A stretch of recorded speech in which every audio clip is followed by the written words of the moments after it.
এবং এই ব্র্যান্ডিং এর কারণেই ইসলামে ন্যায়ের গুরুত্ব কত বেশি। রাসূলুল্লাহ সাল্লাল্লাহু আলাইহি ওয়াসাল্লাম বলেন, সাবআতু ইযিল্লুহুমুল্লাহ ইয়াওমা লা দিল্লা ইল্লা দিল্লু। 7 শ্রেণীর মানুষকে কিয়ামতের মাঠে আল্লাহ বিশেষ ছায়া দিবে। তার 1 নাম্বার ন্যায়পরায়ণ দায়িত্বশীল। মানে যে ন্যায়পরায়ণ দায়িত্বশীল ওই নাম্বারিং এ যে 1 নম্বরে চলে গেছে, তো তাহাজ্জুদ গুজার ব্যক্তিকে পিছনে ফেলে কিন্তু 1 নম্বরে গেছে। নফল সিয়াম পালনকারী ব্যক্তিকে পিছনে ফেলে 1 নম্বরে গেছে। আর যত ফাজাইলে আমল আপনার জানা আছে সবগুলোকে পিছনে ফেলে 1 নম্বরে গেছে ন্যায়পরায়ণ দায়িত্বশীল। কেননা ওইটাই সবচেয়ে কঠিন, ওইটাই সবচেয়ে কঠিন। আর ওইটা একমাত্র সত্যিকার মুসলিমই ওইটা প্রতিষ্ঠা করতে পারে। ন্যায়ের গুরুত্ব আল্লাহর নিকটে কত বেশি, আল্লাহ সুবহানাহু ওয়া তাআলা বলেন, ইন্নাল্লাহা ইয়া'মুরুকুম বিল আদল। আল্লাহ তোমাদেরকে ন্যায় প্রতিষ্ঠা করার আদেশ দিয়েছেন। আল্লাহ আরো বলেন, লা ইয়াজরিমান্নাকুম শানআনু কওমিন আলা আল্লা তা'দিলু। হে মুমিনেরা, হে মুসলমানেরা, নির্দিষ্ট কোন মানুষের প্রতি তোমার অন্তরে থাকা ক্ষোভ, নির্দিষ্ট কোন দলের প্রতি তোমার অন্তরে থাকা হিংসা তোমাকে যেন অন্যায় করতে উদ্বুদ্ধ না করে, বরং ন্যায় প্রতিষ্ঠা করো। আর এটাই তাকওয়া। আল্লাহর নবী সন্তান সন্ততিকে চুমু দেওয়ার ক্ষেত্রে, ভালোবাসার ক্ষেত্রে ন্যায় প্রতিষ্ঠা করতে বলেছেন। আর আল্লাহ বিবাহের ক্ষেত্রে স্ত্রীদের উপর ন্যায় প্রতিষ্ঠা করতে বলেছেন, যে যদি ন্যায় প্রতিষ্ঠা করতে পারো তবে একের অধিক বিয়ে করো। তো এতগুলো কথা কেন বললাম? রাষ্ট্রে ইসলামের ব্র্যান্ডিং ন্যায়।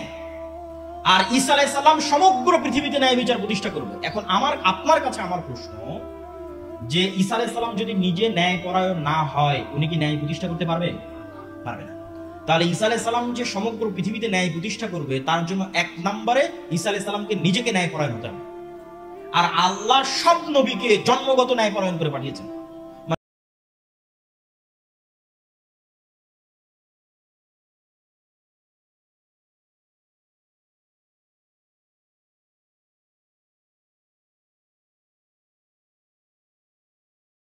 ইসলাম প্রতিষ্ঠার যোগ্য হতে পারিনি।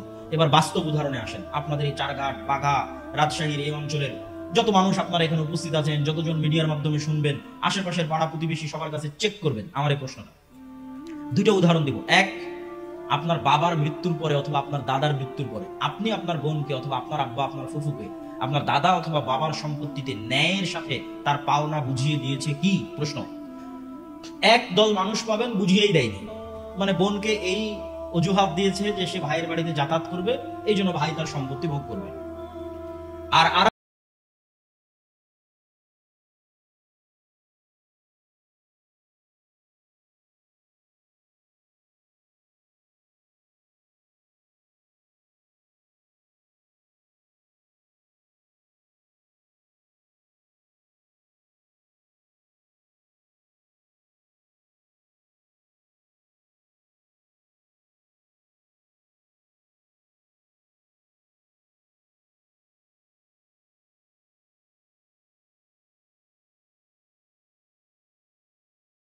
আল্লাহ কেমনে মনে করবে?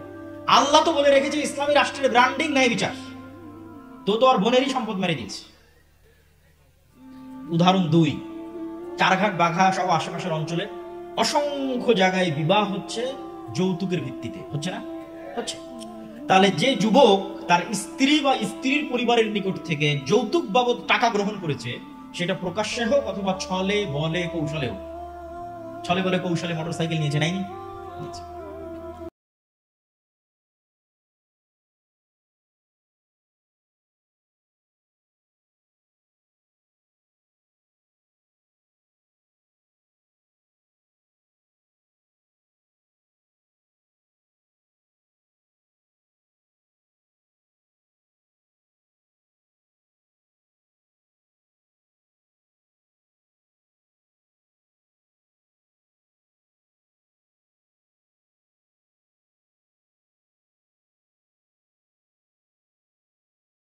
কলঙ্ক হয়ে যাবে।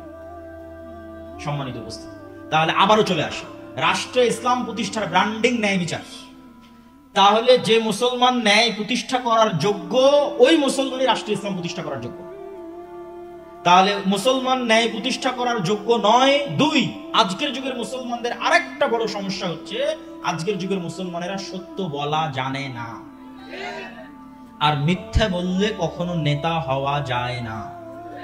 মিথ্যা বলে কেউ নেতা হতে পারে না। সত্যই মানুষকে নেতা বানায়।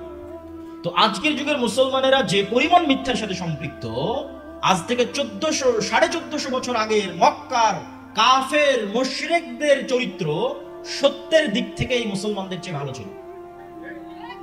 দুটো উদাহরণ যে তারা সত্যের দিক থেকে আপনার আমার চেয়ে ভালো ছিল। এক, আবু তালেব, আল্লাহর নবীর চাচা। আবু তালেব হচ্ছে আব্দুল মুত্তালিবের সন্তান। আব্দুল মুত্তালিব যখন জীবিত ছিল আব্দুল মুত্তালিব নেতা, আব্দুল মুত্তালিব মারা গেছে, এখন আবু তালেব নেতা। তো Abu Talib as a leader, কাফের মুশরিক, ঈমান আনেনি এই কথাই ঠিক, কিন্তু Abu Talib as a leader কোনোদিন মিথ্যা কথা বলেছে আর প্রমাণ কেউ ইতিহাস থেকে দেখা যে আবু তালেব কুরাইশ বংশের নেতা, সে কাফের মুশরিক, কিন্তু আমি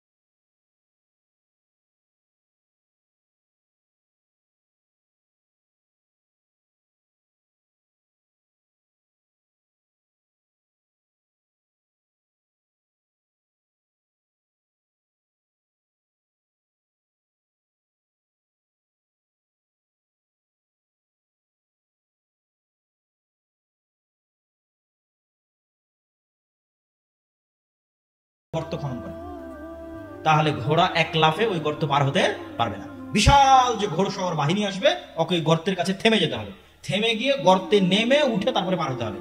এই যে গতি স্লো হয়ে গেল, এই স্লো গতিতে আমরা উপর থেকে তীর চালাবো। তো আল্লাহ নবী তার এই পরামর্শ গ্রহণ করে নিলেন। মদিনার যেই যেই পাশে পাহাড় ছিল সেই পাশ বাদ দিয়ে চারিদিকে খন্দক করলেন। তো এই খন্দকের যুদ্ধে আল্লাহ নবীর মদিনা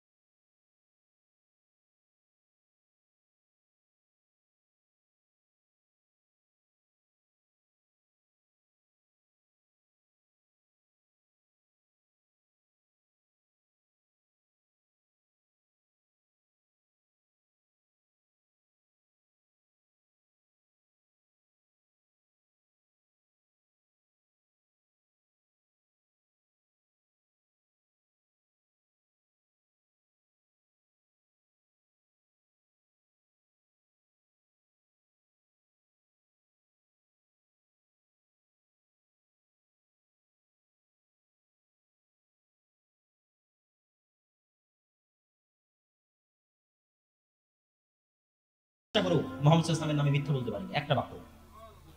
তো তো কাফের মুশরিক, তখন ঈমান আনেনি, but he is a leader, কিন্তু সে নেতা। আর নেতা মিথ্যা বলতে পারে না, মিথ্যা বলে নেতা হওয়া যায় না। তো সে কাফের মুশরিক অবস্থায় তার শত্রুর নামে মিথ্যা বলে। আর আপনি এখন ইনস্ট্যান্ট পরীক্ষা করেন, চারঘাটের এক গণতান্ত্রিক রাজনৈতিক দলের নেতাকে জিজ্ঞেস করবেন আর এক গণতান্ত্রিক রাজনৈতিক দলের নেতা সম্পর্কে যা বলবে সব মিথ্যা, কিন্তু দুইজনই মুসলমান। আর এই পুরো গণতান্ত্রিক রাজনীতি টিকে আছে মিথ্যার উপর।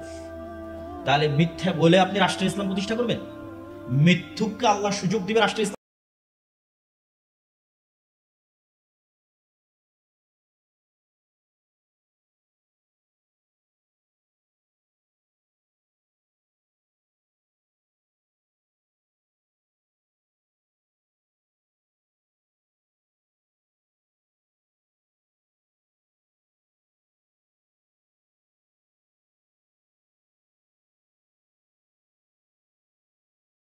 যে ইসলাম মানে সে সত্যবাদী ন্যায়পরায়ণ মুসলিম হবে। এই চিত্রটা আমরা মানুষকে বুঝাতে আমরা আলেম ওলামারা এই পরিমাণ ব্যর্থ যে মানুষ প্রকাশ্যে বলছে যে আমি প্রশ্ন ফাঁস করার টাকা আল্লাহর রাস্তায় দান করি। নাউজুবিল্লাহ। তাহলে ওই মানুষকে আমরা ইসলাম শিখাতে ব্যর্থ। সে প্রশ্ন ফাঁস করার টাকা আল্লাহর রাস্তায় দান করেন। আপনি এরকম কত OC, DC, SP, AC land, sub registrar নেবেন, এরা নিজ নিজ পদের দায়িত্বের আমানতের সাথে খেয়ানত করে যে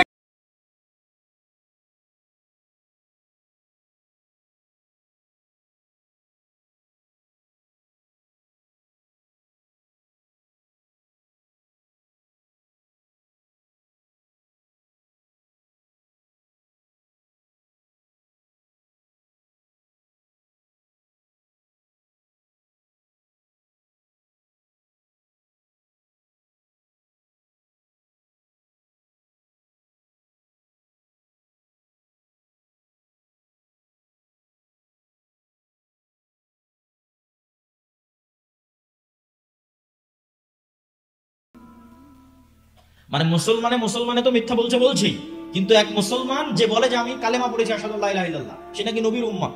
তো নবীর উম্মতের নবীর কি অপমান, আর এই কালেমার কি অপমান যে কালেমা পাঠকারী মুসলমান আর এক খ্রিস্টান আর এক কাফের এবং কাফের রাষ্ট্রের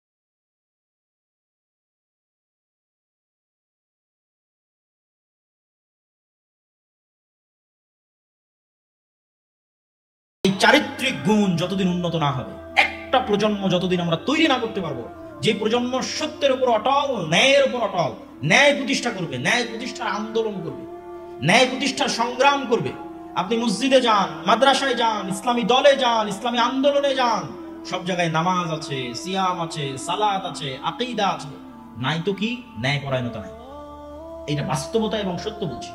ওই মাদ্রাসার সাথে এই মাদ্রাসার মিল নাই, ওই দলের সাথে এই দলের মিল নাই। ভিতরে যান, বাহিরে বক্তাদের মুখে শুনবেন যে মাসলা মাসাইল আদর্শ, এগুলো আদর্শ মাসলা মাসাইল কিছু না। ভেতরে গিয়ে দেখেন হয় একজন অন্যায় করছে আর একজন মাজলুম, আর কিছু না।